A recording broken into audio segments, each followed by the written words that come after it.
Volvimos y esta vez para comentarte que tenemos segmento de La Otra Cara del Asesino y ya tenemos la compañía acá de nuestra querida coequiper Juliana Rojas. Bienvenida, buenas noches. ¿Cómo andan? ¿Todo bien? Todo bien. Con un incidente en el medio. Sí. Aparezco.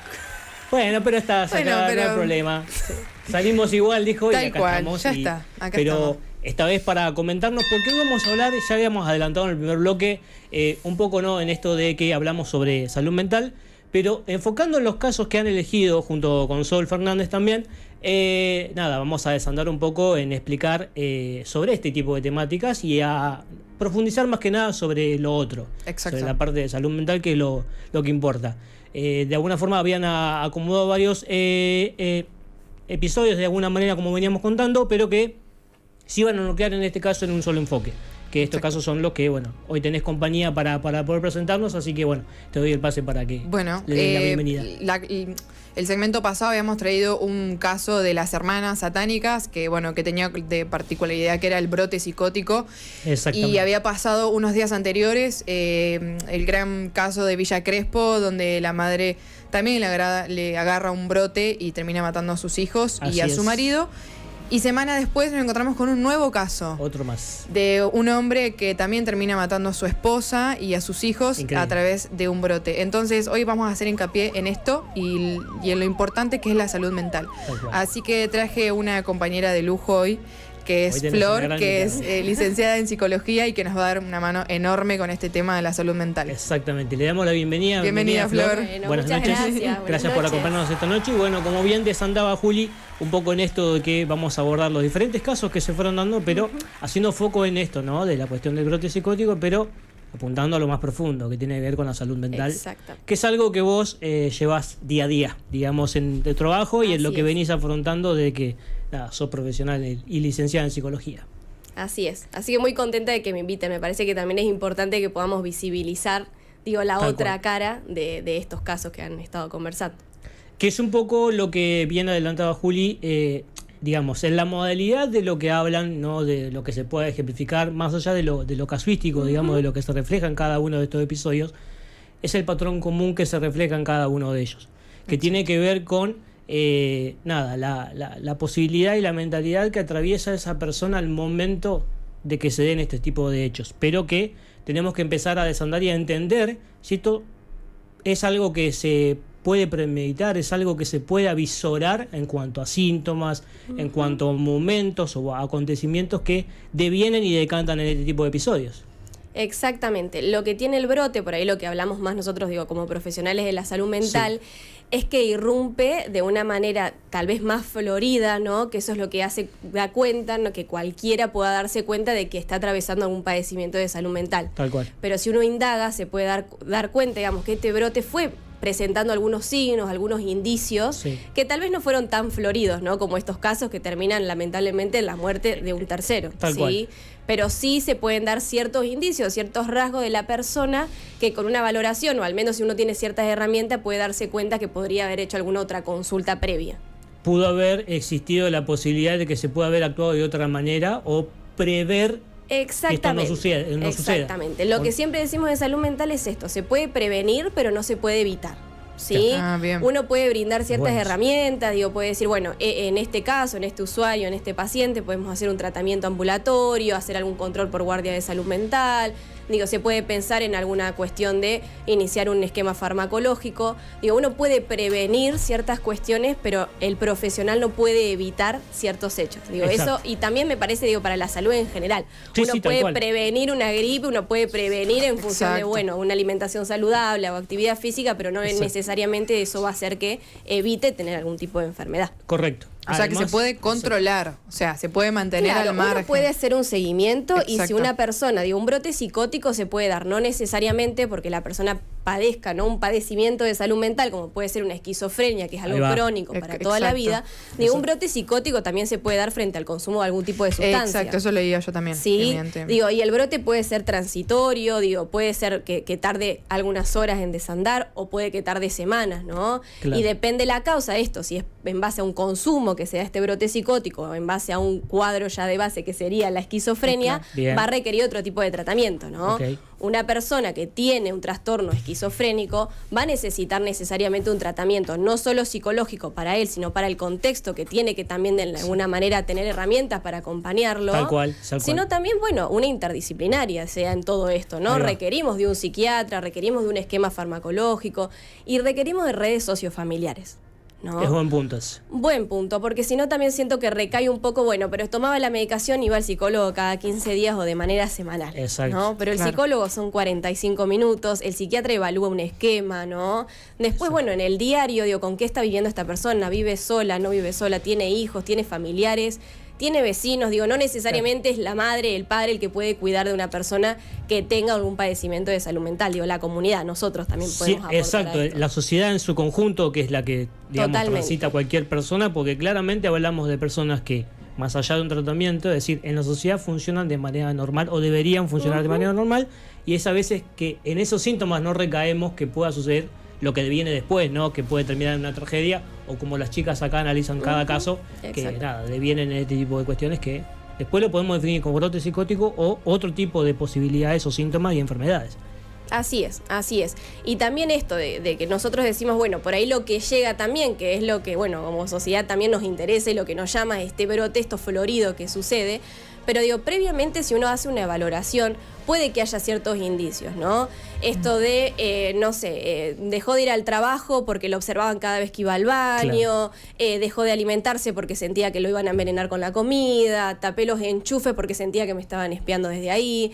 Digo, por lo general suelen darse ciertos indicios. Por supuesto que si esto no recibe una valoración de profesionales, digo, no es culpa tampoco de los que estamos alrededor que no podamos notar algunas. No estamos haciendo evaluación, digamos, de lo que se pueda llegar a devenir, porque establecemos que cada caso que por ahí se pueda analizar es muy específico, muy concreto, y cada avance que se pueda dar sobre eso, en ningún momento nosotros tenemos animosidad de poder mostrarlo, simplemente lo hablamos en parámetros generales para el que nos está viendo y nos está escuchando, que queden claro que es simplemente el análisis que tratamos de entender, y para aquel que le sirva, prestar atención.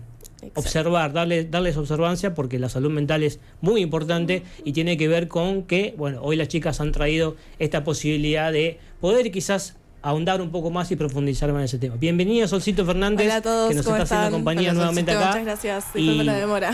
No, a ver, estás, y eso es lo importante. Obviamente, sí. Acá escuchando atentamente lo que estabas comentando, que me parece muy importante lo que vos decís de tener un apoyo familiar, además de farmacológico, de psiquiátrica, como que necesita una contención. Y es muy importante eso que vos decís, de esos pequeños indicios que uno puede ir a empezar a reconocer por si alguien pasa alguna situación familiar, y poder llegar a terminar detenerlo a tiempo, digamos, o acompañarlo en el proceso. Exactamente, y también me parece importante, digo, tenemos acá en la provincia de La Pampa unas líneas telefónicas gratuitas que son las 132 y las 136. Ahí estamos viendo en pantalla. Que uno también puede llamar, digo, frente a dudas, ¿no? Frente a dudas de cómo acompañar a una persona con algún padecimiento de salud mental, porque no tenemos por qué saberlo, digamos. No, por supuesto. Y estas redes no es únicamente, bueno, para intervenir en el momento en el que vemos que una persona está en crisis, sino también para consultar, bueno, ¿qué puedo hacer en esto que está sucediendo?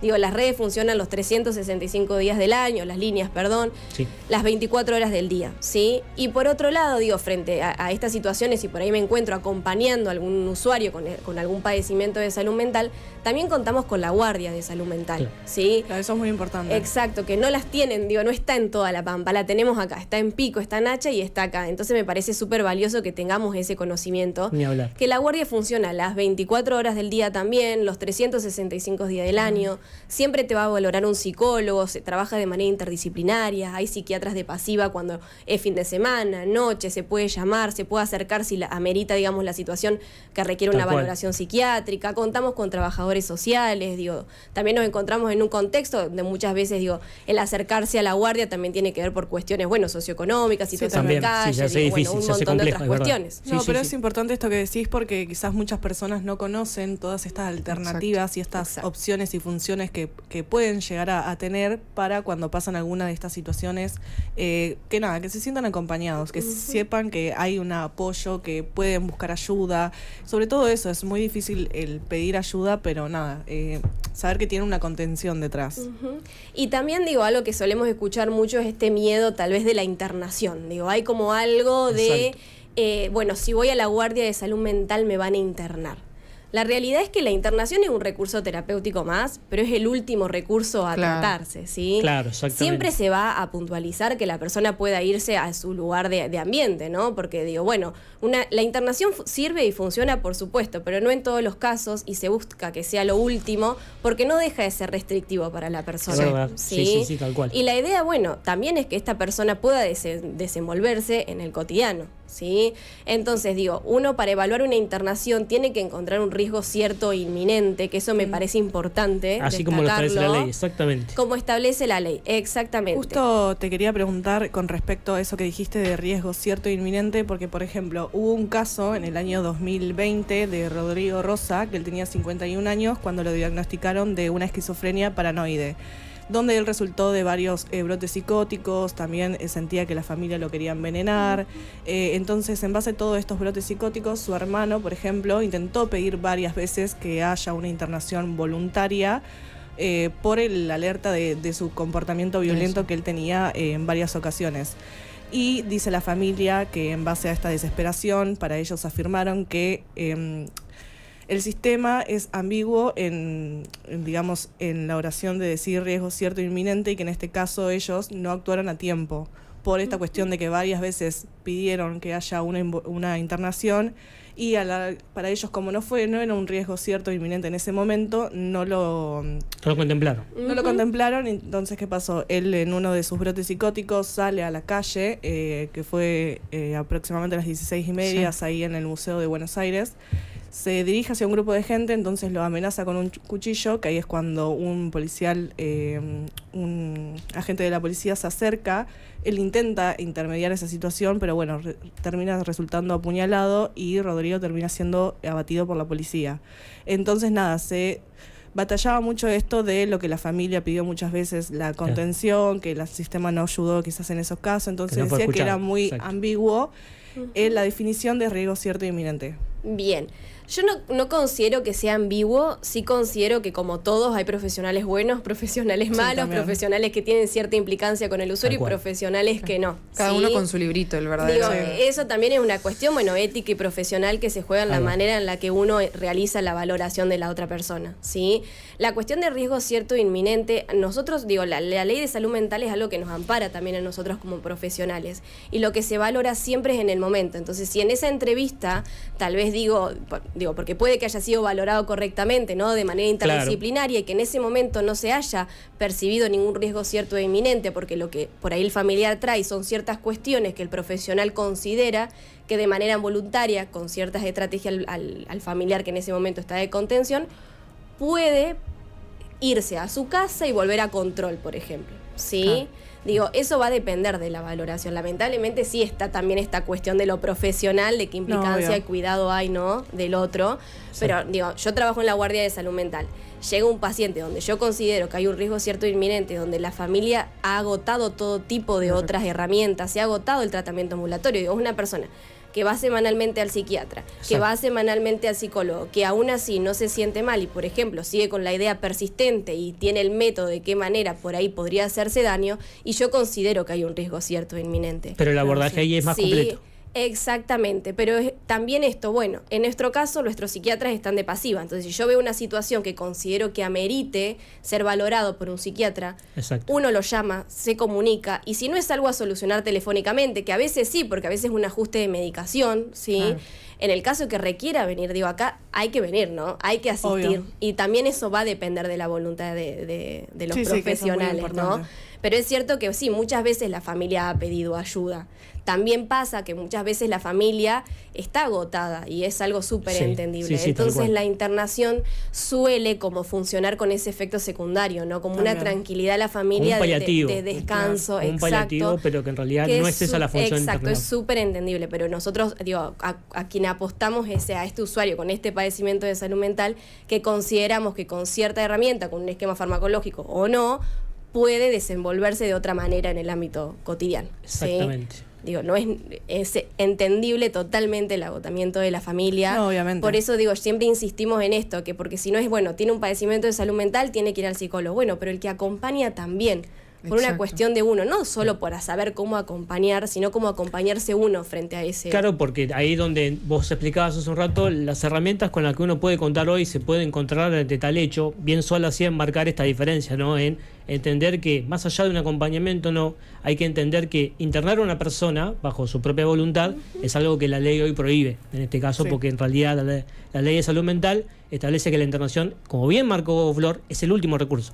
Exacto, es el último recurso y también puede ser involuntaria. Eso también me parece importante. Digo, cuando el profesional considera que hay un riesgo cierto e inminente, se le plantea esto al usuario, a la persona que acompañe, y no accede a una internación de manera voluntaria, pero uno ve que persiste ese riesgo, va a proceder a una internación involuntaria, ¿sí? Digo, eso también, nos contempla la ley para hacer eso. Por supuesto que uno va a intentar siempre que sea de manera voluntaria, por una cuestión lógica, ¿no? De que no deja de ser algo restrictivo y que la persona pueda participar de su tratamiento, forma parte no solo de la ley de salud mental, sino de los derechos del paciente, ¿sí? Tal cual. Que es un poco lo que se analizaba en estos casos que trajeron junto con Juli, en el caso no solamente de la mujer, que creo que se había informado en esta cuestión del tratamiento, que ella en su momento creo que había dejado, lo que pasó con el muchacho que después terminó haciendo el accidente y después surgió lo del accidente que había matado al hijo y había matado a la mujer. También. Fueron casos que se fueron sucediendo, pero eran personas que estaban bajo cierto tratamiento y que obviamente después el desenlace que uno conoce a través de la cuestión mediática, después obviamente se entrelaza sobre muchas situaciones, que es un poco lo que se analiza no solamente a la hora de entender la cuestión de la salud mental, sino lo que termina deveniendo después en la parte casuística de lo que se resuelve en base a la cuestión judicial. Exactamente, y que además algo también que es llamativo, que después de la pandemia muchas personas empezaron a agudizar más estos problemas mentales, psicológicos, uno también se cerró mucho, le costó sobresalir, socializar con la gente. Entonces nada, todas estas cosas que quizás antes no se hablaban, no eran muy comunes decirlas o evidenciarlas, con el tema de la pandemia también muchos de estos casos se agudizaron, entonces se perjudicaron muchas cosas. Pero bueno, es importante que sepan que está un resguardo, que pueden solicitar ayuda, que pueden buscar contención y nada. Totalmente. Es muy importante. Sí, y sin duda esto, ¿no? La pandemia también fue un quiebre y nosotros lo hemos vivido, desde el lado de los profesionales. Antes la guardia, el psicólogo había un solo psicólogo que estaba de manera activa, hoy contamos con 2 psicólogos que están haciendo guardia de manera activa, contamos con una guardia de trabajo social que antes no estaba, se ha también ampliado esta cuestión interdisciplinaria. Se le ha dado importancia. Tal cual, también porque se hizo mucho más dinámico también las cuestiones por las cuales uno consulta a la guardia, ¿sí? Eso también está bueno. Frente a un malestar, uno no tiene que consultar, ¿no? Está la posibilidad de consultar, que vaya a consultar. No es que tiene que suceder esto de, Claro, algo exacto, particular, ¿no? Algo como al que uno llamaría algo más extremo. Claro, tener un malestar, no conciliar el sueño por 5 días, es un padecimiento. A eso quería apuntar porque ahí te quería hacer la pregunta siguiente. ¿Hay un patrón sintomático que ustedes en el día a día evalúan y hacen el análisis sobre lo que se encuentran en un determinado caso? No, nunca hablamos como de un patrón porque nosotros somos muy del caso a caso, porque también consideramos que mucho de nuestra formación tiene que ver con el contexto y el contexto es de cada uno y es del aprendizaje de cada uno, ¿sí? Entonces, también esto, los brotes, por ejemplo, las alucinaciones, los delirios, también va a depender del contexto de la persona, ¿no? Uno deliria y alucina con lo que tiene y con lo que puede, ¿no? Sí, es verdad. Eso también va a depender del recurso simbólico, por ejemplo, de cada persona con lo que pueda o no delirar, ¿sí? Entonces, es difícil para nosotros pensar como en un patrón, ¿sí? O en un patrón de un tipo de delirio, un tipo de alucinaciones. Sí podemos pensar en esto, si hay alucinaciones, ya sean visuales o auditivas, si hay algún delirio, sea místico, persecutorio, esos son por ahí nuestros factores que por ahí nos ayudan como a determinar o discernir algún tratamiento, algún trastorno en sí. Pero como vos decías... Pero no un patrón. Bien, no se define como tal, sino que a ustedes les permite tener esa evaluación. Obviamente, bien lo dijiste recién y lo resumiste, es analizar el caso en concreto y profundizar siempre sobre eso. Y en base a eso, claramente, ustedes van haciendo un trabajo interdisciplinario que constante. Es lo que lleva el tiempo y que la gente por ahí tiene que entender como el verdadero abordaje, ¿no? Porque ustedes de alguna forma bien decía, si bien son 2 profesionales que ustedes hoy cuentan, la difícil tarea es esa, porque no es un solo caso que ustedes ven el permanente. Exactamente, entonces, la espera forma parte del tratamiento también. Justamente, o sea, yo también hago hincapié en eso porque creo que viene por ese lado y de alguna manera, más allá de la estructura de cada persona que se pueda llegar a presentar, es un poco lo que también tratamos de analizar en los casos que vemos acá, ¿no?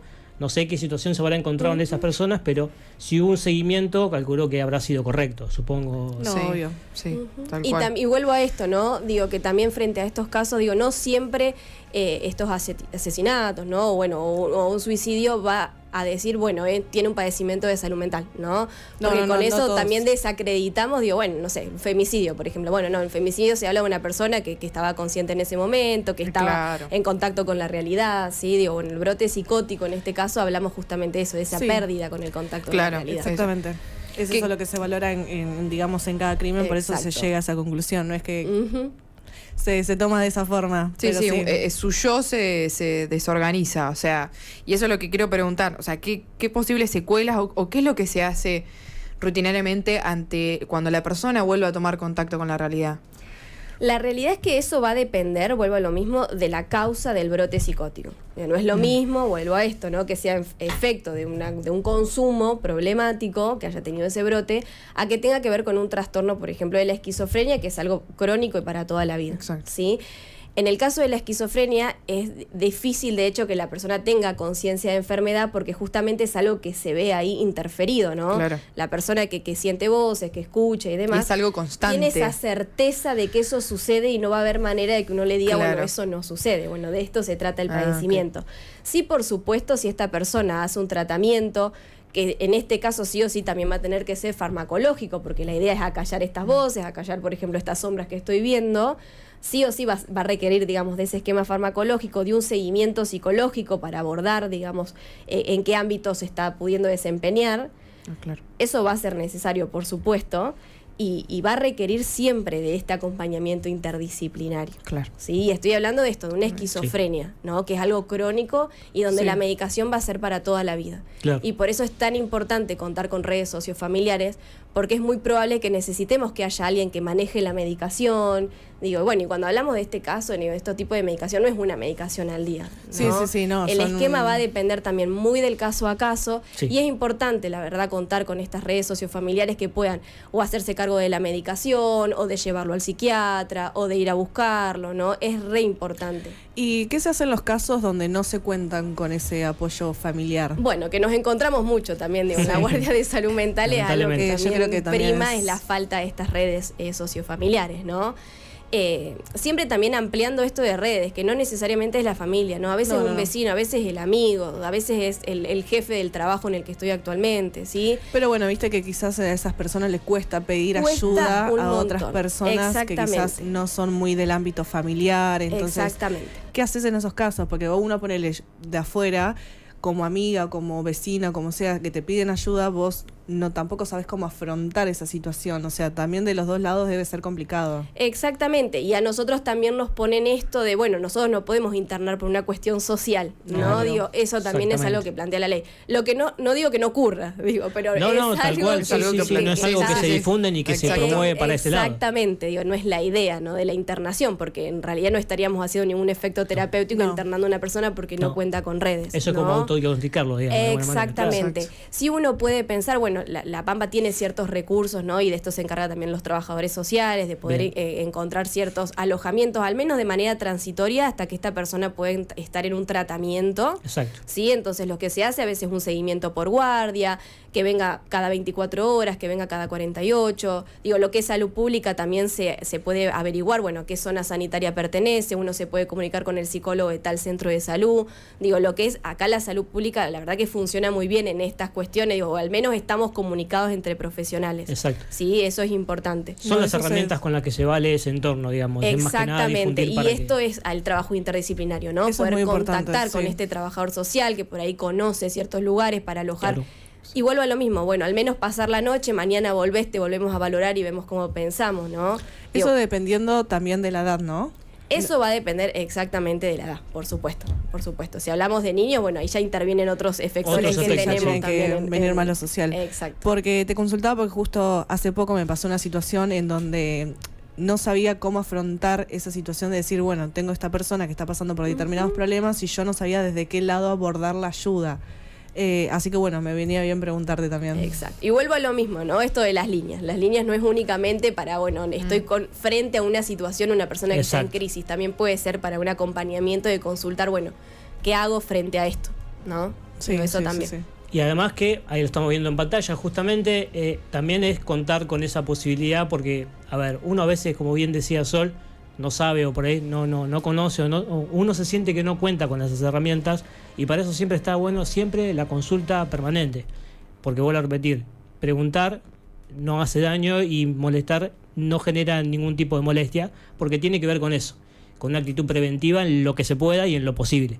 Bien dejaste en claro y marcado porque obviamente es el laburo que ustedes tienen a diario y en ese equipo interdisciplinario intervienen un montón de profesionales. Exacto. Entonces también tiene que ver con esa posibilidad. Y nosotros desde este lugar, obviamente buscamos darle esa cuestión sin diagnosticar a nadie ni tampoco pretender eso. Obvio. Sí, porque la realidad marca eso y es un poco definir que hoy hemos tratado de profundizar en esto que tiene que ver con la salud mental y de alguna forma preguntarte como última situación, de mi parte por lo menos, de acuerdo a lo que uno puede encontrarse con los diferentes tipos de situaciones que se puedan dar, en qué influye muchas veces esto a la hora de se lleva adelante un juicio por un brote psicótico, por lo que sea, ¿no? En el caso de la situación de inimputabilidad, digamos, esto siempre está, como bien dice la ley, tiene que ser algo que tiene que ser cierto, inminente, pero no habla de la cuestión premeditada, ni mucho menos a veces de lo que puede llegar a ser incluso un intento de defensa. ¿Cómo se estipula desde el punto de vista de la psicología en ese tipo de situación? Bien, bueno, volviendo un poco también a la ley, que siempre la traigo porque es lo que nos ampara, ¿no? A nosotros, también siempre se valora en función de la escena, ¿no? Bien. O del episodio, ¿sí? Y si uno considera o valora que hay un padecimiento de salud mental y este brote, como digo, es abrupto, es agudo, es transitorio, no coincide, digamos, con esto de que haya algo premeditado. Ahí va. ¿Sí? De hecho, la persona pierde ese contacto con la realidad y muchas veces no puede tampoco explicar lo que sucedió o no recuerda, ¿sí?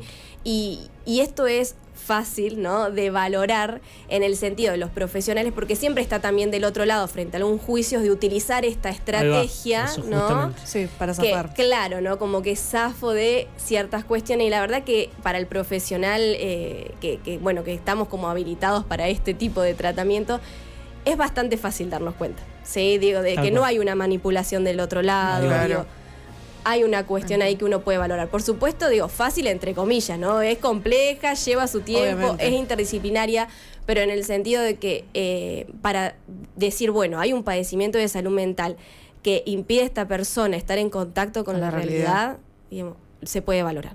Eso se puede valorar. Perfecto. Por mi parte, chicas, yo estoy satisfecho con las preguntas. Agradecerle más que nada a Flor por habernos acompañado. Gracias, en este día, obviamente. Hemos analizado los casos que ya veníamos tratando y un poco también para ver con lo que se viene. La podés seguir en redes, a Flor. La podés encontrar ahí también, junto a... Ahí estamos viendo, Flor, L. Frank, así aparece el Instagram. Ahí podemos ver también. Bueno, obviamente trabajás en salud pública y... Exactamente. Pueden seguir a la RISAM, que es otra redes que tenemos, que es la Residencia Interdisciplinaria en Salud Mental, Bárbaro. que es bien nuevita acá en La Pampa.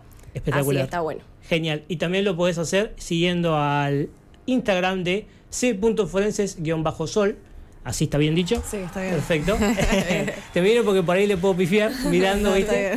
Pero ahí también te pueden encontrar. Ahí vamos subiendo también y bueno, las chicas se encargan de ir también difundiendo cada caso. Nuevamente agradecerte, Flor, agradecerte, Julia, agradecerte, Sol, por este caso que se ha brindado más en este segmento de La Otra Cara del Asesino. Nosotros te decimos que en un ratito continuamos, vamos a una tanda y enseguida volvemos.